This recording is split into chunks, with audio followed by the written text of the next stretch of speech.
болады бір жақта или үйінде болады білмеймін ошо когда она дома нету как называете ее между собой өзара Мама. артамас етпе конкретно айтты да Мама. все бұл кісі жоқ кезде Мама. қасқырма так меруерт сен өтірік айта алмайсың шыныңды айт арасында ағайла деп ұрасың шыныңды айт сен ой шыныңды айт енді сен Жоқ, мама деймін. жоқ бұл кісі жоқ кезде Мама деймін.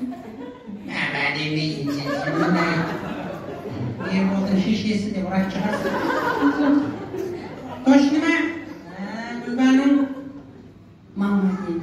жоқ кезде деймін үйде ана мысалы жадыра үйіне кетті Жоқ кезде сағынамын, соларды сағынамын бірақ ағайла қайда екен дейсің ана кемпір дейтін шығарсың жоқ, мама. ал ладно молодец Өжет.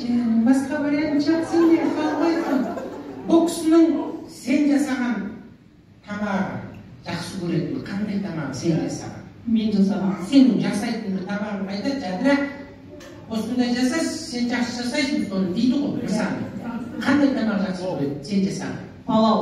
палау сен жасаған қандай тамақ жақсы көреді Лапша.